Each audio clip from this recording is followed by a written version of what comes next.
ಇವತ್ತಿನ ವಿಡಿಯೋದಲ್ಲಿ ಬಾಣಂತಿಯರ್ ವಿಡಿಯೋ ಹಾಕಿ ಹತ್ತತ್ರ 1.5 ತಿಂಗಳಾಗೋಯ್ತು. ಸ್ವಲ್ಪ ಹುಷಾರಿದ್ದ ಕಾರಣದಿಂದ ವಿಡಿಯೋಸ್ನ ಅಪ್ಲೋಡ್ ಮಾಡಕ್ ಆಗ್ಲಿಲ್ಲ. ಸಾರಿ ನಿಮ್ಗೆ.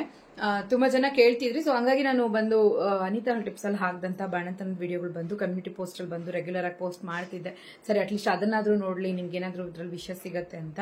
ಸೊ ಇವತ್ತಿನ ವಿಡಿಯೋದಲ್ಲಿ ಇನ್ನೇನ್ ಬಿಸಿಲು ಸ್ಟಾರ್ಟ್ ಆಗ್ತಾ ಇದೆ, ಸ್ವೆಟರು ಮತ್ತೆ ಸಾಕ್ಸು ಇವೆಲ್ಲ ಹಾಕ್ಲೇಬೇಕಾ, ಸ್ಕಾರ್ಫ್ ಕಟ್ಲೇಬೇಕಾ ಅಂತ ಕೇಳಿದ್ರೆ, ಖಂಡಿತವಾಗ್ಲೂ ಚಳಿ ಅಂತ ಸ್ಟಾರ್ಟ್ ಆಗ್ತಿದ್ರೆ ಟಕ್ ಅಂತ ಸ್ವೆಟರ್ ಎಲ್ಲ ಹಾಕೊಳ್ಳಿ. ಆದ್ರೆ ತುಂಬಾ ಬಿಸಿಲಿದೆ, ತುಂಬಾ ಸೆಕೆ ಆಗ್ತಾ ಇದೆ, ನಮಗೆ ಮೈ ತುಂಬಾ ನಾವು ಬಂದು ಹಾಕೊಳ್ಳೇಬೇಕು. ಯಾಕಂದ್ರೆ ಅದು ಹಿಂಸೆ, ಅದು ನಾನು ಅನುಭವಿಸಿದ್ದೀನಲ್ಲ. ಈಗ ಒಂದು ಬಿಸಿಲು ತುಂಬಾ ಬಿಸಿ ಇದೆ, ಸ್ವೆಟರ್ ಹಾಕೋಬೇಕಾ, ಬೆವತ್ಕೋತಾ ಇದೀವಿ, ಸೆಕೆ ಜಾಸ್ತಿ ಆಗ್ತದೆ, ನಮಗೆ ಸ್ಮೆಲ್ ಬರುತ್ತೆ ಮೈಯಿಂದ, ಹಂಗಾಗಿ ನಾವು ಹಾಕೋಬೇಕಾ ಅಂದ್ರೆ ಆತರ ಎಲ್ಲ ಏನೂ ಇಲ್ಲ. ಆರಾಮಾಗಿ ನೀವು ಬಂದು ಮನೇಲಿ ಇದೀರಾ ಅಂತಂದ್ರೆ ನಾರ್ಮಲ್ ಆಗಿ ನೈಟ್ ಏನೋ ಡ್ರೆಸ್ ವಿಯರ್ ಮಾಡಿ ಕಿವಿಯಲ್ಲಿ ಹತ್ತಿ ಇಟ್ಕೊಳ್ಳಿ, ತಲೆಗೆ ಬಟ್ಟೆ ಕಟ್ಕೊಳ್ಳಿಲ್ಲ ಅಂದ್ರೂ. ಕೆಲವ್ರಿಗೆ ಏನಾಗುತ್ತೆ, ಬಟ್ಟೆ ಕಟ್ಟಿ ರೂಢಿ ಮಾಡಿರ್ತೀರಾ, ಬಿಟ್ಟಿದ ತಕ್ಷಣ ತಲೆನೋವು ಸ್ಟಾರ್ಟ್ ಆಗುತ್ತೆ, ಅದನ್ನು ನೋಡ್ಕೊಳ್ಳಿ. ಹೊರಗಡೆ ಎಲ್ಲಾದ್ರೂ ಗಾಡಿಯಲ್ಲಿ ಹೋಗ್ತೀರಾ ಇಲ್ಲ ಎಲ್ಲಾದ್ರೂ ಹೋಗ್ತೀರಾ ಅಂತಂದ್ರೆ ಕಂಪಲ್ಸರಿ ಮೈ ತುಂಬ ಬಟ್ಟೆ ಹಾಕೊಳ್ಳಿ. ಸೆಕೆ ಅಂತ ಹೇಳಿ ನೀವು ಬರೀ ಕುರ್ತೀಸ್ ಹಾಕೊಂಡು ಎಲ್ಲಾದ್ರೂ ಹೋಗೋದು ಇಲ್ಲ ತಲೆಗೆ ಬಟ್ಟೆ ಕಟ್ದಿರ ಹೋಗೋದು ಹಂಗ್ ಮಾಡ್ಬೇಡಿ. ಗಾಳಿಯಲ್ಲಿ ಹೋಗ್ತೀರಾ ಅಂದ್ರೆ ಮೈ ತುಂಬಾ ಬಟ್ಟೆ ಹಾಕೊಳ್ಳಿ. ಮನೇಲಿರುವಾಗ ಏನಂತ ಅವಶ್ಯಕತೆ ಇರಲ್ಲ. ಈ AC ಫ್ಯಾನ್ ಯೂಸ್ ಮಾಡೋದು ಬೇಸಿಗೆಯಲ್ಲಿ ಸಹಜ, ಬಟ್ AC ಬಂದು ಕಂಟ್ರೋಲ್ ಆಗಿದ್ರೆ ಒಳ್ಳೇದು. ಫ್ಯಾನ್ ಲೈಟ್ ಆಗಿ ಇಟ್ಕೊಂಡ್ರೆ ಸಾಕು. ಜಾಸ್ತಿ ನೀರು ಕುಡೀರಿ, ಏನ್ ತೊಂದರೆ ಆಗಲ್ಲ ನಿಮ್ಗೆ. ಆದಷ್ಟು ಬಿಸಿನೀರು ಕುಡೀರಿ. ಬಿಸಿ ನೀರಂದ್ರೆ ತುಂಬಾ ಜನ ಏನ್ ಅನ್ಕೊಂತೀರಾ ಬಿಸಿಯಾಗಿ ಕುಡಿಬೇಕೇನೋ ಅಂತ, ಹಂಗಲ್ಲ. ಬಿಸಿ ನೀರಂದ್ರೆ ಬಿಸಿ ಚೆನ್ನಾಗಿ ಕುದ್ದು ಆರಿ ಬೆಚ್ಚಗಿದ್ರು ನಡೆಯುತ್ತೆ. ತಣ್ಣಗ್ ಬೇಡ, ತುಂಬಾ ತಣ್ಣಗ್ ಬೇಡ, ಬೆಚ್ಚಗೆ ನೀರು ಕುಡಿದ್ರೆ ಸಾಕು. ಒಂದು ಹೆಲ್ದಿಯಾಗಿ ನಿಮ್ಗೆ ಲೈಫ್ ಸ್ಟೈಲ್ ಲೀಡ್ ಆಗುತ್ತೆ.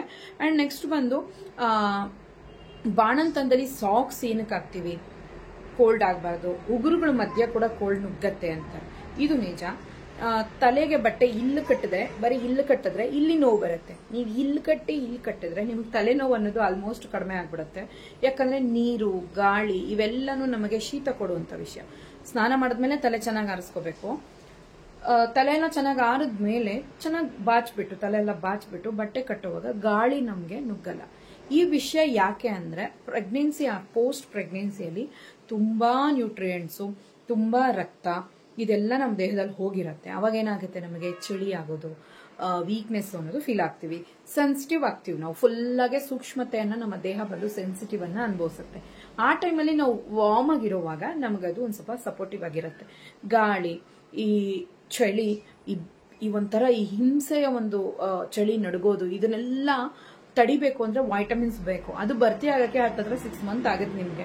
ಅದ್ರೊಳಗಡೆ ನೀವು ಮೈಯೆಲ್ಲ ಗಾಳಿಗೆ ಬಿಟ್ಟು ಆರಾಮಾಗಿರೋದು, ಬಟ್ಟೆಗಳ ಸರಿಯಾಗಿ ಹಾಕೊಳ್ದೆ, ಮೈ ತುಂಬಾ ಬಟ್ಟೆಗಳು ಹಾಕೊಳ್ದೆ, ಸ್ಲೀವ್ಲೆಸ್ ಹಾಕೊಳ್ಳೋದು, ಕೂದಲು ಬಿಟ್ಕೊಂಡು ಓಡಾಡೋದು, ಹಿಂಗೆಲ್ಲ ಮಾಡುವಾಗ ಸುತ್ತಮುತ್ತ ಇರುವಂತಹ ಶೀತ ಎಲ್ಲ ನಿಮ್ಮ ಮೈಗೆ ಅಂಟ್ಕೊಂಡು ವೈಟಮಿನ್ ಡಿಫಿಷಿಯನ್ಸಿ ಜೊತೆಗೆ ಸೆನ್ಸಿಟಿವ್ ಜೊತೆಗೆ ನಿಮ್ಮ ಮೈ ಏನಾಗುತ್ತೆ, ಫುಲ್ ಆಗಿ ವೀಕ್ ಆಗುತ್ತೆ.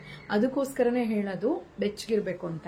ಅದಕ್ಕೆ ಅಂತ ಬಿಸಿಲಲ್ಲಿ ಸೆಕೆ ನೀರು ಹೊಡಿತಾ ಇದೆ, ಸೆಕೆ ನೀರು ಬರ್ತಾ ಇದೆ ಅಂದ್ರೆ ಹಾಕೊಳ್ಳಿ ಅಂತ ಹೇಳ್ತಿಲ್ಲ. ಬಟ್ ಹೊರಗೆ ಹೋಗ್ತೀರಾ ಅಂದ್ರೆ ಕಂಪಲ್ಸರಿ ಹಾಕೊಂಬಿಡಿ. ಮನೇಲಿ ಇದೀರಾ ಅಂದ್ರೆ ಸ್ವಲ್ಪ ಫ್ರೀ ಆಗಿರಿ. ಸಂಜೆ ಆಗ್ತಿದ್ದಂಗೆ ಹಾಕೊಳ್ಳಿ. ಸೆಕೆ ಅಂತ ತುಂಬಾ ಅನಿಸಿದಾಗ ಮಾತ್ರ ಸ್ವಲ್ಪ ಬಿಚ್ಚಿಡಿ, ಅವಾಯ್ಡ್ ಮಾಡಿ ಅಂತ ಮಾತ್ರ ಹೇಳಲ್ಲ. ಸೊ ಈ ಟಿಪ್ ನೀವು ಫಾಲೋ ಮಾಡಿದ್ರೆ ಫ್ಯೂಚರ್ ಅಲ್ಲಿ ನಿಮಗೆ ತಲೆನೋವು ಜಾಸ್ತಿ ಬರಲ್ಲ. ಸನ್ನಿ ಅಂತ ಹೇಳ್ತಾರೆ, ಅದೆಲ್ಲ ಆಗಲ್ಲ. ಸನ್ನಿ ಅಂದ್ರೆ ಹೆವಿ ಕೋಲ್ಡ್, ಅದೆಲ್ಲ ಆಗಲ್ಲ. ಕಾಲಿನ ಮಧ್ಯ ಎಲ್ಲಾನು ನಿಮಗೆ ನೋವು ಬರೋದಕ್ಕೆ ಶುರು ಆಗುತ್ತೆ, ಉಗುರು ಕಣ್ಣೆಲ್ಲ ಚುಚ್ಚೋದಕ್ಕೆ ಶುರು ಆಗುತ್ತೆ. ಇದು ಹೆವಿ ಕೋಲ್ಡ್, ಸನ್ನಿಯ ಒಂದು ಹೆವಿ ಕೋಲ್ಡ್ ನ ಒಂದು ಸಿಂಪ್ಟಮ್ಸ್. ಅಂತವೆಲ್ಲ ಆಗಲ್ಲ. ಕೈಕಾಲು ನೋವುಗಳು ಕಮ್ಮಿ ಆಗ್ತವೆ.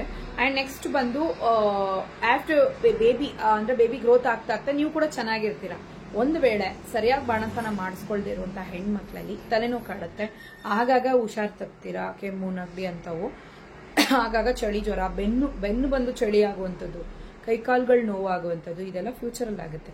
ಹಾಗಾಗಿ ಈಗ ಒಂದು 6 ಮಂತ್ ಸ್ವಲ್ಪ ಕಟ್ನಿಟ್ಟಾಗಿದ್ಬಿಟ್ಟು ಆಮೇಲೆ ಬೇಕಾದ್ರೆ ಒಂದು ಸ್ವಲ್ಪನೇ ನೀವು ನೋಡ್ಕೋಬಹುದು ನಾರ್ಮಲ್ ಲೈಫ್ಗೆ.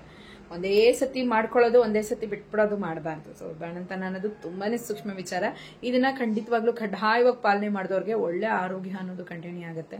ನಾನು ಸುಮಾರು ಸಲ ಸ್ಕಿಪ್ ಮಾಡಿ ಅದ್ರ ಅನುಭವಿಸಿದೀನಿ. ಫಸ್ಟ್ ಪ್ರೆಗ್ನೆನ್ಸಿಲಿ ಅಮ್ಮ ಬಂದು ನನಗೊಂದು ಒಳ್ಳೆ ಬಿಸಿನೀರು ಕೊಡೋರು, ಒಳ್ಳೆ ಊಟ ಕೊಡೋರು. ಅಮ್ಮ ಇಲ್ಲಿದ್ದಾಗ ಬೆಚ್ಚ ನೀರು ಕುಡಿದ್ಬಿಡ್ತಾ ಇದ್ದೆ, ಬರೀ ಕಾಯಿಸ್ಕೊಂಡು.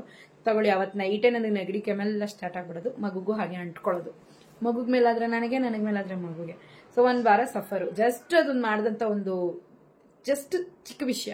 ಚಿಕ್ಕ ವಿಷಯ ಅಲ್ಲ, ಅದು ಬಾಣಂತದ್ದಲ್ಲೇ ಅದು ತಪ್ಪಾಗುತ್ತೆ. ಹಾಗಾಗಿ ನೋಡ್ಕೊಳ್ಳಿ ಪ್ರೆಗ್ನೆನ್ಸಿಲಿ ಸಣ್ಣ ಸಣ್ಣ ವಿಚಾರ ಕೂಡ ತುಂಬಾನೇ ಮುಖ್ಯ.